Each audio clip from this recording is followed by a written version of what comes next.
ایمان ہے قول مصطفی۔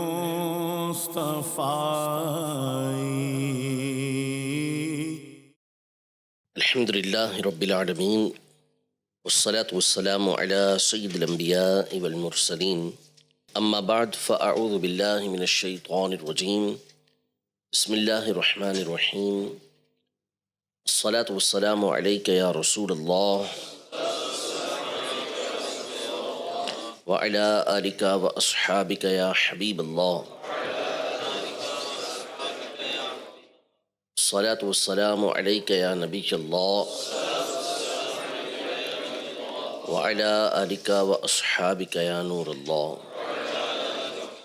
الحمدللہ ہمارا درس سیرت جاری ہے، جس میں امام عبدالغنی ابن عبدالواحد المقدسی رحمۃ اللہ تعالی علیہ کی کتاب مختصر سیرت النبی صلی اللہ علیہ وسلم کا درس ہم سن رہے ہیں۔ پچھلے درس میں ہم نے نبی محترم صلی اللہ تعالی علیہ وآلہ وسلم کے حسن و جمال کے حوالے سے اور آپ صلی اللہ علیہ وسلم کے جسم مبارک کے احوال کے حوالے سے کچھ سنا تھا۔ اب جو مصنف علیہ رحمہ بیان فرما رہے ہیں وہ نبی پاک صلی اللہ علیہ وآلہ وسلم کے مبارک اخلاق کے حوالے سے گفتگو ہے، اور آپ صلی اللہ علیہ وسلم کے اخلاق کو انتہائی اختصار کے ساتھ لیکن بہت ساری باتیں انہوں نے مختصر جملوں میں بیان کی ہیں۔ عام طور پہ ہمارے ہاں یہ سمجھا جاتا ہے کہ بندہ جب کسی سے طلاقت وجہ کے ساتھ، یعنی اچھے انداز میں چہرہ اس کا کھلا ہوا ہو، چہرے پہ مسکراہٹ ہو، اس انداز میں کسی سے مل رہا ہو، گرم جوشی کے ساتھ کسی سے مل رہا ہو، تو اس کو ہمارے یہاں عمومی طور پہ اچھا اخلاق کہا جاتا ہے۔ حالانکہ یہ اچھے اخلاق کا ایک چھوٹا سا حصہ ہے۔ کسی کے ساتھ مسکرا کر ملنا اور بشاشت والے چہرے کے ساتھ ملنا، توجہ کے ساتھ ملنا، گرم جوشی کے ساتھ ملنا، یہ صرف اخلاق کا ایک حصہ ہے۔ اخلاق کے اندر بہت ساری چیزیں آتی ہیں، اس کو شمائل بھی کہتے ہیں، جس میں سخاوت ہے، حیا ہے، بہادری ہے، لوگوں کے اوپر طعن و تشنیع نہ کرنا ہے، تو کئی چیزیں یہ اخلاق کے اندر شامل ہوتی ہیں۔ تو اس کا باب اور اس کا مفہوم بہت وسیع ہے۔ تو ان میں سے کچھ چیزیں یہاں پر مصنف علیہ رحمہ نے نبی پاک صلی اللہ تعالیٰ علیہ وآلہ وسلم کی ذکر کی ہیں، انشاءاللہ اسے ہم سنیں گے اور کچھ گفتگو اس کے اوپر کریں گے۔ فرماتے ہیں فصل فی اخلاقہ صلی اللہ علیہ وسلم، یہ فصل نبی پاک صلی اللہ علیہ وآلہ وسلم کے مبارک اخلاق کے بارے میں ہے۔ کان رسول اللہ صلی اللہ علیہ وسلم اشجع الناس، قال علی بن ابی طالب رضی اللہ تعالی عنہ كنا اذا احمر البأس ولقی القوم اتقینا برسول اللہ صلی اللہ علیہ وسلم۔ سب سے پہلی خوبی نبی پاک صلی اللہ علیہ وسلم کی بیان فرمائی کہ آپ صلی اللہ علیہ وسلم لوگوں میں سب سے بہادر تھے، شجاعت والے تھے۔ اشجع الناس، سب سے زیادہ بہادری نبی پاک صلی اللہ تعالیٰ علیہ وآلہ وسلم کے اندر موجود تھی۔ سیدنا علی بن ابی طالب رضی اللہ تعالیٰ عنہ، مولا کائنات، مولا مشکل کشا، جن کی شجاعت و بہادری جہاں بھر کے اندر مشہور ہے، جن کی طاقت کے، شجاعت کے شہرے ہیں، لیکن یہ کیا فرما رہے ہیں؟ یہ فرماتے ہیں کہ جب جنگ بہت شدید ہو جاتی اور دونوں لشکر آپس میں بھیڑ جاتے، ایک قوم دوسری قوم سے ملی ہوئی ہے، لشکر ملے ہوئے ہیں، اور جنگ جو ہے وہ بھڑک اٹھی ہے اور اس کے اندر شدت آ چکی ہے، تو ایسے موقع پر ہم نبی پاک صلی اللہ علیہ وسلم کی پناہ حاصل کیا کرتے تھے۔ بندہ جب ایسے خطرے کے اندر ہوتا ہے تو وہ کوشش یہ کرتا ہے کہ کسی بہادر شخص کے پاس رہے، جو سب سے بہادر ہو اس کے پاس رہے، کس کے پاس رہیں گے تو بچاؤ ہوگا۔ فرماتے ہیں کہ جب ایسی صورتحال ہوتی تو ہم نبی پاک صلی اللہ علیہ وسلم کی پناہ لیا کرتے تھے۔ اس کا مطلب ہے کہ نبی پاک صلی اللہ علیہ وسلم کی پناہ لینا بالکل درست ہے، نبی پاک صلی اللہ علیہ وسلم سے مدد طلب کرنا بالکل درست ہے، اس میں کوئی حرج نہیں۔ جنگ کی شدت کی حالت میں بھی یہ حضرات نبی پاک صلی اللہ علیہ وسلم کی ذات کی پناہ لیا کرتے تھے۔ یہ پہلی خوبی نبی پاک صلی اللہ علیہ وسلم کی بیان فرمائی ہے. جیسا کہ میں نے عرض کیا کہ یہ تمام چیزیں کیا فرمائی ہیں؟ اختصار کے ساتھ. باقی اگر ہم شجاعت مصطفیٰ صلی اللہ علیہ وسلم پر گفتگو کریں تو اس پر بہت سارے واقعات سیرت کی کتابوں کے اندر بالخصوص شفا شریف اور سبل الہدا والرشاد میں تفصیل کے ساتھ بیان کیے گئے ہیں کہ کیسے کیسے موقع پر نبی پاک صلی اللہ تعالیٰ علیہ وآلہ وسلم تنہا لوگوں کی مدد کے لیے چلے گئے. جب سب پر گھبراہٹ تاری تو نبی پاک صلی اللہ علیہ وسلم گھوڑے کے اوپر زین لگائے بغیر ننگی پیٹھ پر مدینہ منورہ سے باہر جا کر دیکھ کر آتے ہیں کہ کیا معاملہ پیش آ گیا ہے. ایسے واقعات کتابوں کے اندر ذکر کیے گئے ہیں. وَكَانَ أَسْخَى النَّاسِ مَا سُئِلَ شَيْئًا قَطُّ فَقَالَ لَهُ. دوسری خوبی بیان کرتے ہیں کہ نبی پاک صلی اللہ تعالیٰ علیہ وآلہ وسلم سب سے بڑھ کر سخی تھے. آپ سے کسی چیز کا سوال نہیں کیا جاتا تھا کہ جس کے بارے میں آپ کہتے ہوں کہ میں نہیں دوں گا. آپ نے کبھی لا نہیں فرمایا کہ میں نہیں دیتا. تو نبی پاک صلی اللہ علیہ وسلم سے بڑھ کر مخلوق میں کوئی سخی نہیں. نبی پاک صلی اللہ علیہ وسلم نے خود ارشاد فرمایا کہ سب سے بڑھ کر جود فرمانے والا جواد. جود کا مطلب ہوتا ہے کہ ہر شخص کو جو اس کے مناسب ہے وہ دینا. ہر شخص کے جو مناسب ہے جو اس کے لائق ہے وہ اس کو دینا. نہ دینے میں کوئی غرض ہو نہ بدلہ لینے کی کوئی خواہش ہو کہ اس کے بدلے یہ مجھے کچھ دے یا کوئی اور غرض ہو. کچھ بھی نہیں. بس ویسے ہی ہر ایک کو عطا کرنا. اعطاء ما ینبغی لمن ینبغی. جس کے لیے جو مناسب ہے اس کو عطا فرما دینا یہ جود کہلاتا ہے. فرماتے ہیں سب سے بڑھ کر جو جواد ہے وہ اللہ پاک ہے اور اس کے بعد سب سے بڑھ کر جود فرمانے والا میں ہوں. یہ نبی پاک صلی اللہ علیہ وسلم نے ارشاد فرمایا. اور صحابہ کرام علیہم رضوان کے متفقون علیہ الفاظ ہیں وانا اجود الناس. نبی پاک صلی اللہ علیہ وسلم سب سے بڑھ کر جود فرمانے والے تھے. حتیٰ کہ ایک مرتبہ حضرت انس رضی اللہ تعالیٰ عنہ روایت کرتے ہیں کہ نبی پاک صلی اللہ علیہ وسلم سے ایک شخص نے آ کے سوال کیا تو آپ نے فرمایا کہ فی الوقت تو ہمارے پاس نہیں ہے لیکن تم ایسا کرو کہ جا کر لے لو جو تمہیں چاہیے, ہم اس کا دام ادا کر دیں گے, اس کی قیمت ہم ادا کر دیں گے. تو حضرت عمر رضی اللہ تعالیٰ عنہ وہاں پر حاضر تھے. عرض کی یا رسول اللہ صلی اللہ تعالیٰ علیہ وسلم آپ اس بات کے مکلف تو نہیں کیے گئے, اس بات کے آپ کے پاس ہے تو آپ عطا فرمائیں, موجود نہیں تو معذرت کر لیں.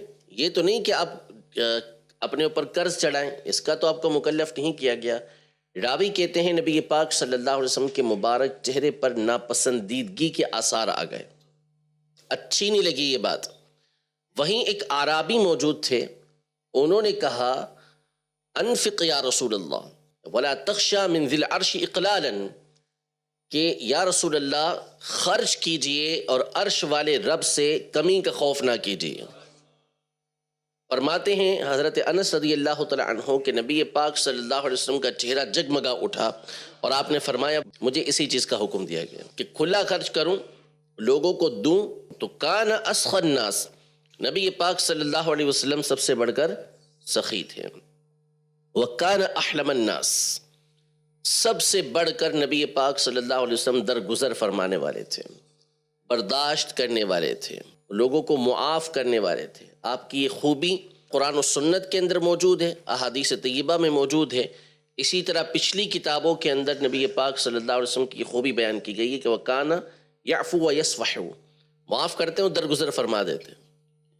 تو اس کے بھی واقعات کثرت کے ساتھ موجود ہیں کہ کیسی کیسی تکلیفیں نبی پاک صلی اللہ علیہ وسلم کو لوگوں نے پہنچائی, لیکن اس کے باوجود آپ نے سب کو معاف کر دیا. حتیٰ کہ فتح مکہ کے موقع پر آپ کے سامنے وہ لوگ موجود تھے کہ جنہوں نے آپ کو آپ کے پسندیدہ ترین جگہ یعنی مکہ مکرمہ سے جانے پہ مجبور کیا تھا.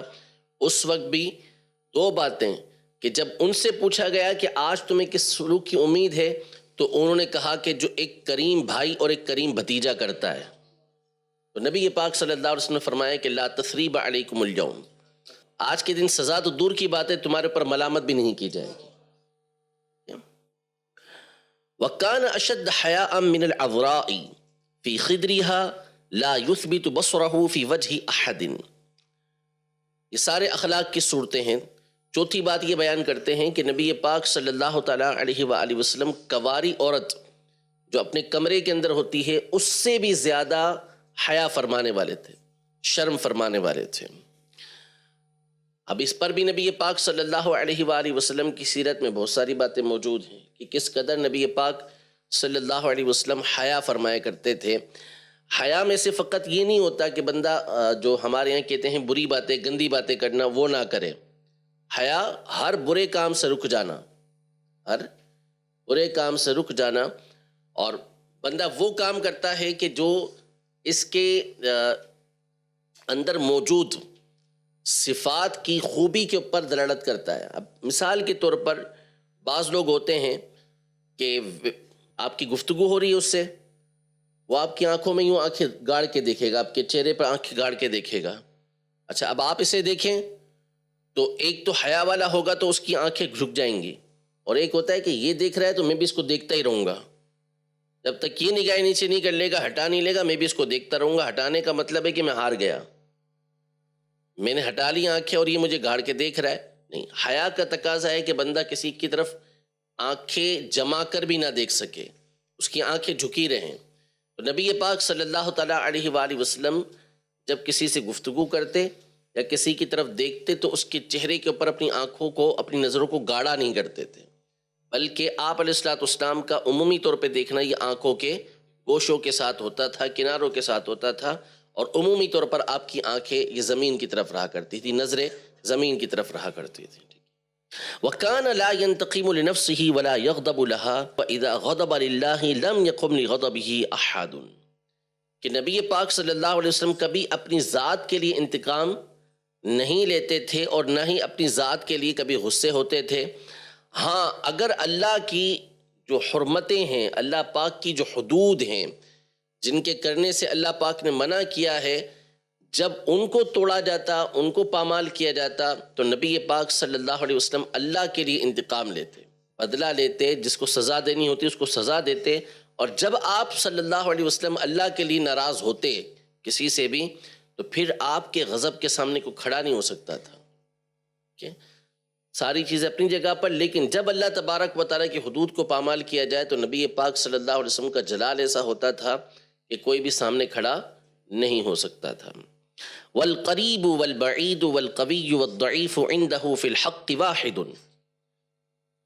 قریب والا بھی، دور والا بھی، مضبوط آدمی بھی، کمزور آدمی بھی، سب حق کے معاملے میں نبی پاک صلی اللہ علیہ وسلم کی بارگاہ میں ایک تھے۔ یہ نہیں کہ جس کو قربت آپ سے حاصل ہے تو اس کے لیے کوئی اور فیصلہ ہو، جس کو جو مضبوط آدمی ہے اس کے لیے کوئی اور فیصلہ ہو، اور جو نبی پاک صلی اللہ علیہ وسلم کا قریبی نہیں ہے یا وہ ایسا شخص ہے کہ جو کمزور ہے اس کے لیے کوئی اور فیصلہ ہو۔ نہیں، حق کے معاملے میں سارے کے سارے برابر تھے، حق کے مطابق سب کے بارے میں ایک ہی فیصلہ کیا جاتا تھا۔ وَمَا عَابَ طَعَامًا قَطُّ إِنِ اشْتَهَاهُ أَكَلَهُ وَإِن لَّمْ يَشْتَهِهِ تَرَكَهُ وَكَانَ لَا يَأْكُلُ مُتَّكِئًا وَلَا يَأْكُلُ عَلَى خِوَانٍ وَلَا يَمْتَنِعُ مِن مُبَاحٍ إِن وَجَدَ تَمْرًا أَكَلَهُ وَإِن وَجَدَ خُبْزًا أَكَلَهُ وَإِن وَجَدَ شِوَاءً أَكَلَهُ وَإِن وَجَدَ خُبْزَ بُرٍّ أَوْ شَعِيرٍ أَكَلَهُ وَإِن وَجَدَ لَبَنًا اكتفى به أكل البطيخ بالرطب وكان يحب الحلواء والعسل۔ قال أبو هريرة رضي الله تعالى عنه: خرج رسول الله صلى الله عليه وسلم من الدنيا ولم يشبع من خبز الشعير وكان يأتي على آل محمد الشهر والشهران لا يوقد في بيت من بيوته نار وكان قوتهم التمر والماء، یعنی نبی پاک صلی اللہ تعالیٰ علیہ وآلہ وسلم کبھی کسی کھانے کو عیب نہیں لگاتے تھے، اس کو برا نہیں کہتے تھے، بلکہ اگر پسند آتا تناول فرماتے، اور اگر پسند نہ آتا، اس کی خواہش نہ ہوتی تو اس کو چھوڑ دیتے۔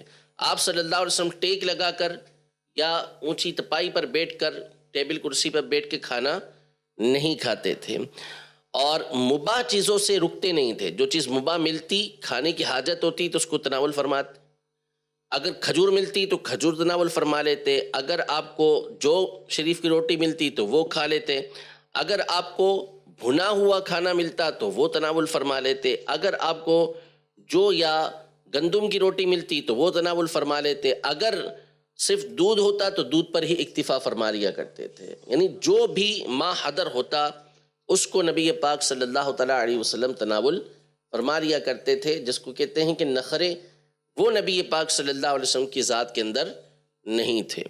آپ کھجور کے ساتھ تربوز کو ملا کے کھایا کرتے تھے.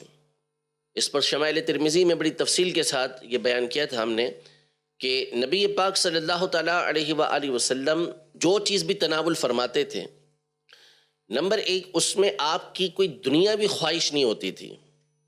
دنیاوی خواہش نہیں ہوتی تھی. اگر دنیاوی خواہش ہو بھی تو بھی یہ مذموم نہیں ہے. اصل جو مذموم ہے وہ یہ ہے کہ دنیاوی خواہشات کے پیچھے پڑ کر اللہ پاک کی یاد سے غافل ہو جانا، اور اس کے لیے اللہ پاک کے خلاف یا اس کی شریعت کے خلاف کوئی کام کرنا، خلاف شرع کام کرنا، یہ مذموم ہوتا ہے. ورنہ اگر دنیاوی اعتبار سے کسی کو کوئی چیز پسند ہے تو اس میں کوئی حرج نہیں ہے، اور وہ اسے کھاتا ہے تو اس میں کوئی حرج نہیں ہے. دوسری بات یہ کہ نبی پاک صلی اللہ تعالیٰ علیہ وآلہ وسلم جو کچھ تناول فرماتے تھے وہ صحت کے اعلیٰ اصولوں پر ہوتا تھا. کھجور اور تربوز یا خربوز ملا کے کھانا، اس کے فوائد اطباء نے یہ لکھے کہ کھجور کے اندر یہ حرارت ہوتی ہے یعنی گرمی ہوتی ہے، اور تربوز کے اندر برودت ہوتی ہے یعنی ٹھنڈک ہوتی ہے. اب جو گرمائش کے نقصانات ہوتے ہیں وہ تربوز کے ذریعے دور ہو گئے، اور جو ٹھنڈک کے نقصانات ہیں وہ کھجور کے ذریعے دور ہو جاتے ہیں. تو یہ اللہ پاک نے نبی پاک صلی اللہ علیہ وسلم کی شان رکھی ہے کہ جو آپ تناول فرمائیں وہ امت کے لیے بہتر ہی بہتر ہے. اور آپ صلی اللہ علیہ وسلم حلوہ یعنی میٹھا اور شہد پسند فرمایا کرتے تھے. لیکن حضرت ابو ہریرہ رضی اللہ تعالیٰ عنہ فرماتے ہیں کہ نبی پاک صلی اللہ تعالیٰ علیہ وآلہ وسلم دنیا سے تشریف لے گئے لیکن آپ نے جو کی روٹی بھی پیٹ بھر کے کبھی نہیں کھائی. اور آل محمد پر 1 مہینہ 2 مہینہ ایسا گزرتے کہ ان کے گھروں کے اندر آگ نہیں جلائی جاتی تھی، یعنی کھانا پکانے کے لیے آگ نہیں جلتی تھی، اور اس دوران ان کا کھانا صرف کھجور اور پانی ہوا کرتا تھا. یأکل الہدیۃ ولا یأکل الصدق ویکافئ علی الہدیۃ. نبی پاک صلی اللہ علیہ وسلم کو ہدیات پیش کیا جاتا، آپ تناول فرماتے. صدقہ پیش کیا جاتا، نہیں لیتے تھے. صدقہ آپ نے اپنی اور اپنی آل کے اوپر حرام فرمایا.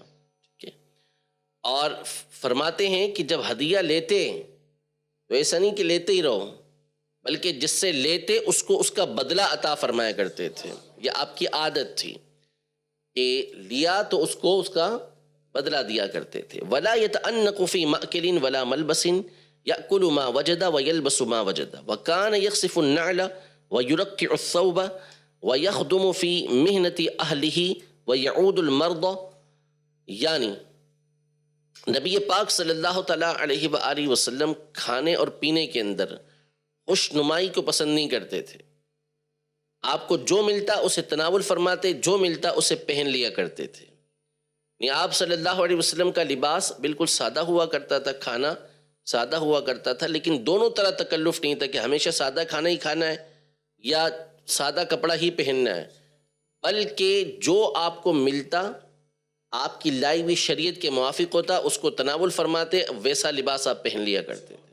اعلیٰ لباس بھی پہنتے، اچھا کھانا بھی تناول فرمایا کرتے تھے.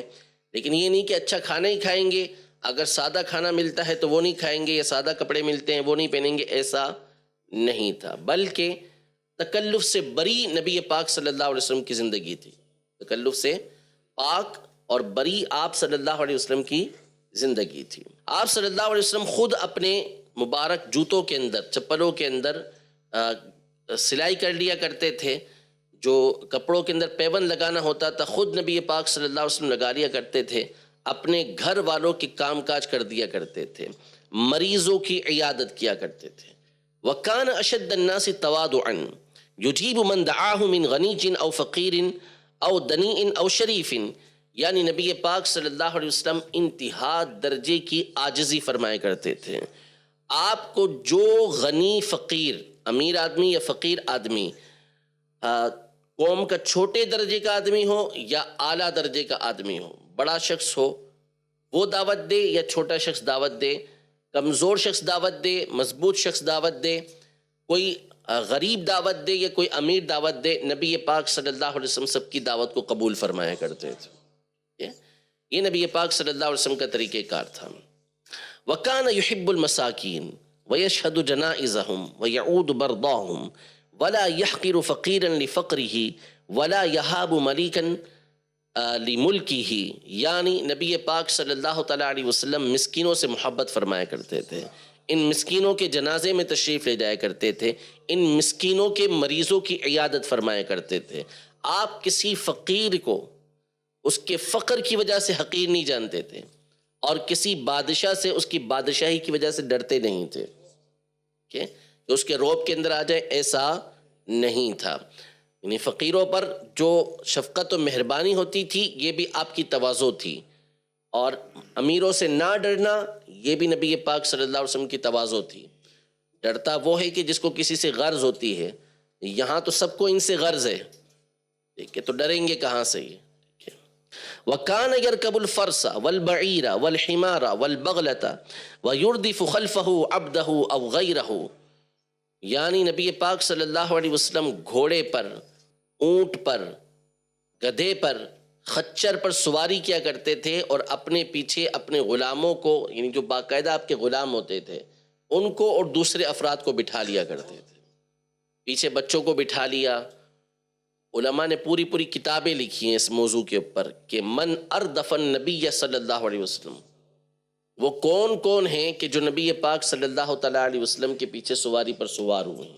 لا يدع احدا يمشي خلفه ويقول خلوا ظهري للملائکہ، یعنی آپ صلی اللہ علیہ وسلم کسی کو یہ اپنے پیچھے چلتا ہوا نہیں چھوڑتے تھے، سب کو آگے چلاتے تھے اور فرماتے تھے میرے پیچھے ملائکہ ہیں، ان کے لیے جگہ چھوڑ دو، وہ چلیں گے۔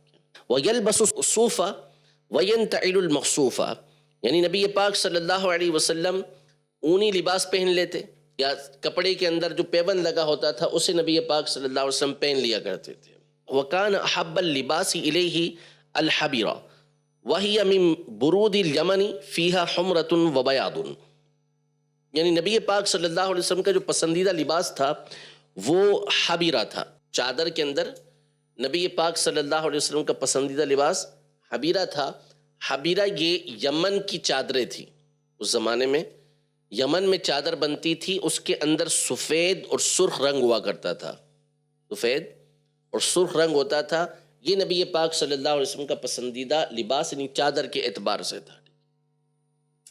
وَخَاتَمُهُ مِن فِضَّةٍ وَفَصُّهُ مِنْهُ يَلْبَسُهُ فِي خِنْصَرِهِ الْأَيْمَنِ وَرُبَّمَا لَبِسَهُ فِي خِنْصَرِهِ الْأَيْسَرِ، یعنی نبی پاک صلی اللہ تعالیٰ علیہ وآلہ وسلم کی جو انگوٹھی تھی وہ چاندی کی تھی، اور اس میں لگینہ بھی لگا ہوا تھا، اسی سے تھا، اور آپ صلی اللہ علیہ وسلم کبھی اسے سیدھے ہاتھ کی چھنگلیاں کے اندر چھوٹی انگلی میں پہنتے، اور کبھی نبی پاک صلی اللہ علیہ وسلم اسے الٹے ہاتھ کی جو چھنگلیاں ہے، چھوٹی انگلی ہے، اس کے اندر پہنا کرتے تھے۔ وَكَانَ يَعْصِبُ عَلَى بَطْنِهِ الْحَجْرَ مِنَ الْجُوعِ وَقَدْ آتَاهُ اللَّهُ مَفَاتِحَ خَزَائِنِ الْأَرْضِ كُلِّهَا فَأَبَى أَنْ يَأْخُذَهَا وَاخْتَارَ الْآخِرَةَ عَلَيْهَا، یعنی نبی پاک صلی اللہ علیہ وسلم بھوک کی شدت کی وجہ سے اپنے پیٹ کے اوپر پتھر باندھا کرتے تھے، حالانکہ اللہ پاک نے آپ کو زمین کے خزانوں کی چابی عطا فرمائی، لیکن آپ نے یہ پسند کیا کہ آپ ایک دن بھوکا رہیں اور ایک دن آپ کھانا کھائیں۔ آپ کو اختیار دیا گیا کہ آپ نبی ملک بنیں یا نبی عبد بنیں، آپ کی مرضی ہے۔ تو آپ نے فرمایا کہ میں عبد بننا پسند کرتا ہوں، بادشاہ بننا نہیں۔ میں چاہتا ہوں کہ ایک دن کھاؤں تو اللہ کا شکر ادا کروں، اور دوسرے دن بھوکا رہوں تو صبر کروں۔ اور آخرت کو آپ نے دنیا کے اوپر ترجیح دی، آخرت کو اختیار فرمایا۔ وَكَانَ يُكْثِرُ الذِّكْرَ وَيُقِلُّ اللَّغْوَ وَيُطِيلُ الصَّلَاةَ وَيُقَصِّرُ الْخُطْبَةَ، نبی پاک صلی اللہ علیہ وسلم ذکر کثرت کے ساتھ کیا کرتے تھے، یعنی اللہ کو کثرت کے ساتھ یاد کرتے تھے، لمبے لمبے وقت تک، طویل وقت تک نبی پاک صلی اللہ علیہ وسلم اللہ کو یاد کرتے۔ آپ کی جو دنیاوی گفتگو ہوتی تھی وہ قلیل ہوا کرتی تھی، بے فائدہ گفتگو کا تو کوئی سوال ہی وہاں پر پیدا نہیں ہوتا۔ نماز کو لمبا پڑھتے، لیکن جبکہ اپنی پڑھتے تو لمبی پڑھا کرتے تھے، اور خطبہ جب دیتے یعنی لوگوں کو واضح و نصیحت کرتے تو اختصار کے ساتھ کرتے۔ لمبے لمبے بیانات نہیں، بلکہ اختصار کے ساتھ نبی پاک صلی اللہ علیہ وسلم گفتگو فرمایا کرتے تھے۔ اکثر الناس تبسما واحسنهم بشرا مع انه كان متواصل الاحزان دائم الفکرت۔ نبی پاک صلی اللہ علیہ وسلم لوگوں میں سب سے زیادہ مسکرانے والے تھے، جب دیکھو چہرے پر مسکراہٹ، اور طلاقت وجہ کی وجہ سے، کھلتے چہرے کے اعتبار سے نبی پاک صلی اللہ علیہ وسلم سب سے زیادہ حسین تھے، ٹھیک ہے، یعنی چہرہ کھلتا کھلتا اور ساتھ ہی ساتھ مسکراہٹ ہمیشہ چہرے پر رہتی تھی، ساتھ ہی ساتھ آپ صلی اللہ علیہ وسلم ہمیشہ غم زدہ رہتے تھے اور فکر کے اندر رہا کرتے تھے۔ اب چہرے پر تبسم بھی ہے اور غم بھی ہے، یہ کیا بات ہوئی؟ تو اس کی تطبیق علماء نے یہ بیان کی کہ جب آپ مخلوق میں ہوتے، لوگوں میں ہوتے، تو آپ کے چہرے کے اوپر مسکراہٹ ہوتی، آپ کے چہرے پر مسکراہٹ ہوتی، لیکن جب تنہائی کے اندر ہوتے تو مسلسل امت کے غم کے اندر ہوا کرتے تھے۔ یعنی مخلوق کے پاس آتے تو مخلوق کے ساتھ آپ کا معاملہ کیا ہوتا؟ تبسم والا ہوتا، لیکن اللہ کی بارگاہ میں جب حاضر ہوتے تو وہاں فکر کیا ہوتی تھی؟ امت کی فکر ہوتی تھی، یہ غم آپ کو ہمیشہ لاحق رہا کرتا تھا۔ وَكَانَ يُحِبُّ الطِّيبَ وَيَكْرَهُ الرِّيحَ الْكَرِيهَ، نبی پاک صلی اللہ علیہ وسلم خوشبو پسند کرتے تھے اور بری بو جو ہوتی تھی، بدبو ہوتی تھی، اسے ناپسند کیا کرتے۔ يَسْتَأْلِفُ أَهْلَ الشَّرْفِ وَيُكْرِمُ أَهْلَ الْفَضْلِ وَلَا يَطْوِي بِشْرَهُ عَنْ أَحَدٍ وَلَا يَجْفُو عَلَيْهِ، یعنی نبی پاک صلی اللہ تعالیٰ علیہ وآلہ وسلم جو اہل شرف ہوتے، یعنی بڑے لوگ ہوتے تھے، ان کے ساتھ بھی الفت و محبت فرماتے، جو فضیلت والے افراد ہیں دینی اعتبار سے، ان کی بھی نبی پاک صلی اللہ علیہ وسلم عزت کیا کرتے تھے، اور آپ صلی اللہ تعالیٰ علیہ وآلہ وسلم کسی پر بھی سختی نہیں فرمایا کرتے تھے، بلکہ ہر ایک کے ساتھ طلاقت وجہ کے ساتھ، یعنی اچھے چہرے کے ساتھ ملا کرتے تھے، کسی سے اعراض نہیں فرماتے تھے۔ اصل میں ہوتا یہ ہے، دو طرح کی باتیں ہوتی ہیں ہمارے ہاں، ایک تو وہ ہوتے ہیں کہ جو امراء کے در پر ہی پڑے رہتے ہیں، امیر آدمی نے جو کام کے دیا یا اس کو بلا لیا یا اس کے یہاں سے دعوت آ گئی تو سر کے بل حاضر ہو جانا ہے، اور غریب آ جائیں تو بیچارے کا اس کا کوئی سر پیر نہیں ہے، اس کو لفٹ نہیں کروانی، ایک یہ ہوتا ہے۔ اچھا، دوسرا یہ ہوتا ہے کہ بعض لوگ جانب آخر کے اندر دوسری طرف جو ہے وہ شدت برتتے ہیں، وہ یہ سمجھتے ہیں کہ غریبوں کے ساتھ الفت و محبت کا مطلب یہ ہے کہ جو امراء ہیں ان سے نفرت کی جائے۔ ایسا نہیں، ایسا نہیں، اصل یہ ہے کہ آپ امراء کی خوشامد کریں، یہ ٹھیک نہیں، ٹھیک ہے، ان کی غلط باتوں پر ہاں میں ہاں ملائیں، یہ ٹھیک نہیں، اور ان کے یہاں جانے کی وجہ سے آپ غربا کو نظر انداز کریں، یہ ٹھیک نہیں۔ اگر جیسے مثال کے طور پر کوئی شخص جو ہے وہ کسی امیر کے یہاں چلا جاتا ہے تو لوگ تان و تشنی کرتے ہیں، آپ غریب بلائیں تو جائے گا نہیں، دیکھو امیروں کے یہاں ایسا چلا گیا، یہ غلط طریقہ کار ہے، یہ بھی ٹھیک نہیں ہے۔ ہونا یہ چاہیے کہ توازن ہو، وہ ہر ایک کو وقت دے، یعنی اگر اس کے پاس وقت ہے اور وہ جاتا ہے تو ایسا نہ ہو کہ امیر کو غریب کے اوپر ترجیح دے، امیر کو غریب پر ترجیح دے، ایسا نہیں، بلکہ برابر رکھے اور غربا کو بھلے ترجیح دے، لیکن اس کا مطلب یہ نہیں ہے کہ وہ امیروں کے ساتھ برا سلوک کرنا شروع کر دے، ان کو حقیر سمجھنا شروع کر دے، یہ بھی طریقہ کار ٹھیک نہیں ہے۔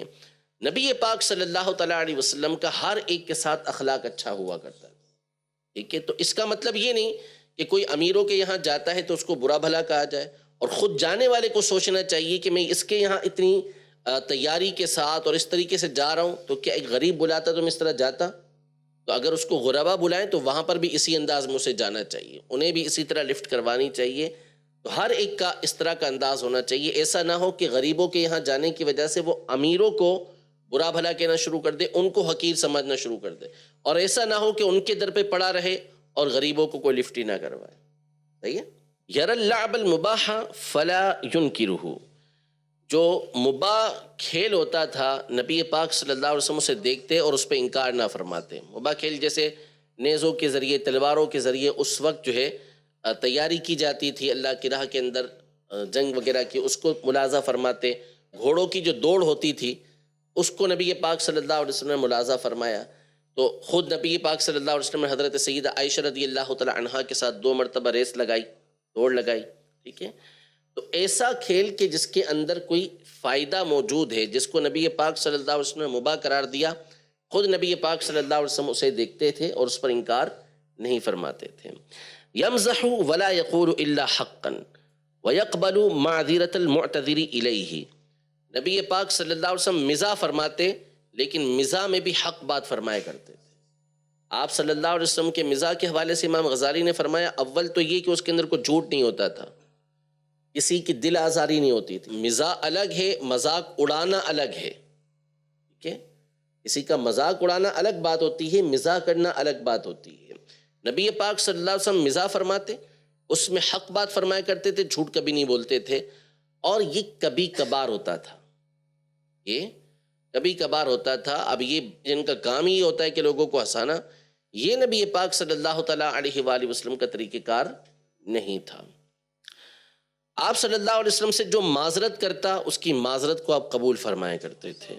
لہو عبید و اماء لا یرتفع علیہم فی مأکل ولا ملبس، آپ کی باندیاں بھی تھیں، کنیزیں بھی تھیں، اور آپ صلی اللہ علیہ وسلم کے غلام بھی تھے، لیکن کبھی بھی آپ صلی اللہ علیہ وسلم کھانے پینے میں ان سے ترفع اختیار نہیں کرتے تھے، یعنی جیسا خود پہنتے ویسا ان کو پہناتے، جیسا خود کھاتے ویسا ان کو کھلایا کرتے تھے، اور اسی بات کا دوسروں کو بھی حکم دیا کرتے تھے۔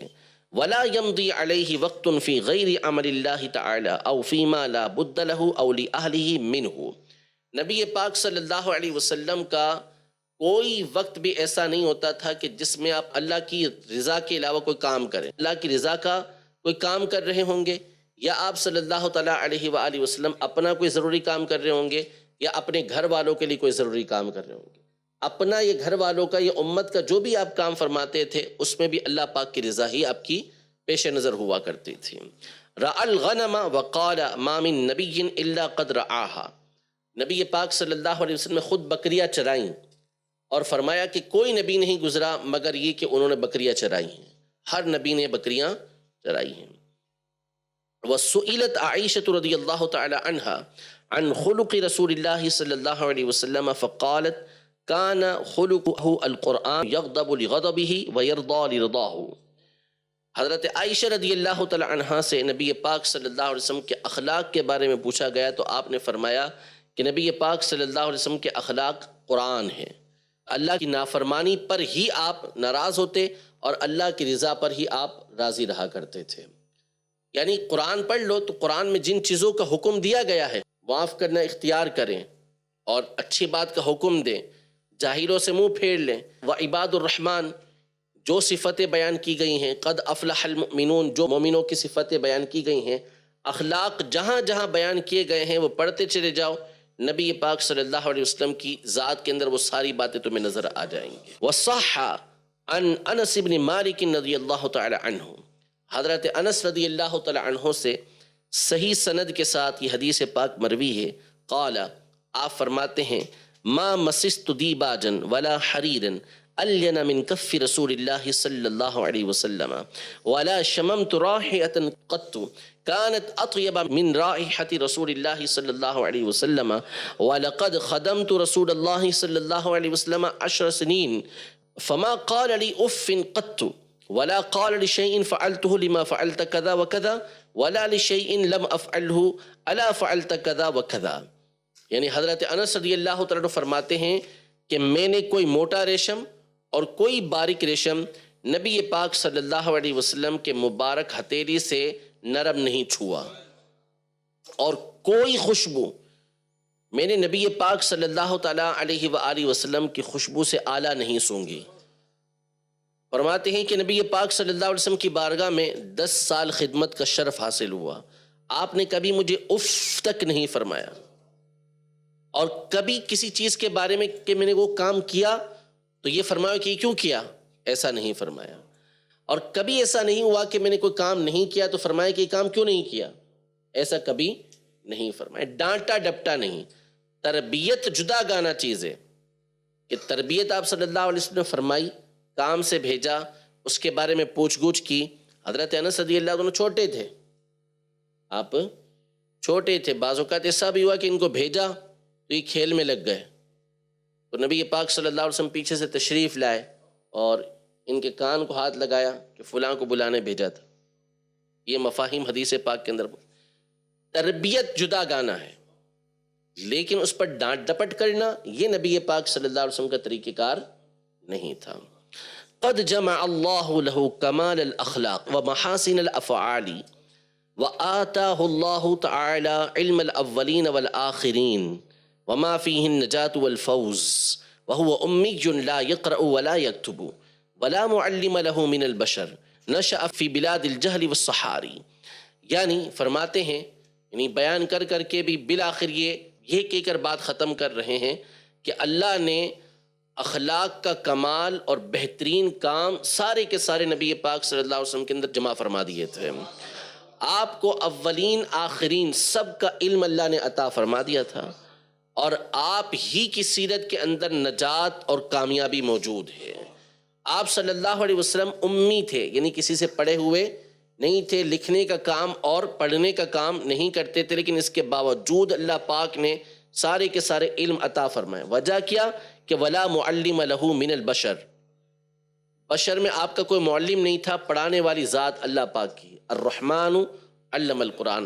ورنہ آپ صلی اللہ علیہ وسلم جس جگہ پر آپ کی نشو نما ہوئی وہ تو اس وقت بے علمی کا مرکز تھا. جن شہروں کے اندر تھے آپ صلی اللہ علیہ وسلم تو وہاں پڑھنے لکھنے کا کوئی کام نہیں تھا، لیکن اس کے باوجود اللہ پاک نے سارے اولین آخرین کا علم آپ کو عطا فرما دیا.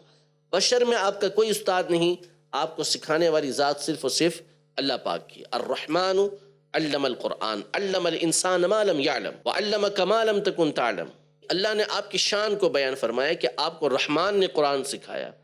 انسان یعنی محمد صلی اللہ علیہ وسلم، انسان کی جان، ان کو جو کچھ یہ نہیں جانتے تھے اللہ پاک نے سکھا دیا. وَعَلَّمَكَ مَا لَمْ تَكُنْ تَعْلَمْ، جو آپ کو نہیں معلوم تھا اللہ نے سب کا علم آپ کو عطا فرما دیا. آتَاهُ اللَّهُ مَا لَمْ يُؤْتِ أَحَدًا مِنَ الْعَالَمِينَ، اللہ نے آپ کو وہ عطا کیا کہ کبھی کسی کو عطا نہیں فرمایا. وَاخْتَارَهُ عَلَى جَمِيعِ الْأَوَّلِينَ وَالْآخِرِينَ، اللہ پاک نے آپ کو تمام اولین آخرین پر سب کے اوپر فضیلت عطا فرمائی. فصلوات اللہ علیہ صلاة دائمة الى یوم الدین وعن صحابتہ اجمعین. اللہ پاک کی درودیں اور اللہ پاک کی رحمتیں ان پر قیامت تک ہوتی رہیں، اور ان کے صحابہ پر بھی اسی طرح رحمتیں برکتیں نازل ہوتی رہیں. یہ نبی پاک صلی اللہ علیہ وسلم کے اخلاق کی کچھ جھلکیاں یہاں پر انہوں نے بیان فرمائی ہے، کیونکہ یہ اختصار کے ساتھ باتوں کو بیان فرما رہے ہیں. رب العزت جل وعلا ہم سب کو نبی پاک صلی اللہ تعالیٰ علیہ وآلہ وسلم کے اخلاق کریمہ پر عمل پیرا ہونے کی توفیق عطا فرمائے، اور ہمارے اخلاق کو اللہ پاک اچھا فرمائے. آمین بجاہ النبی الامین صلی اللہ تعالیٰ علیہ وآلہ وسلم. ایمان ہے قول مصطفیٰ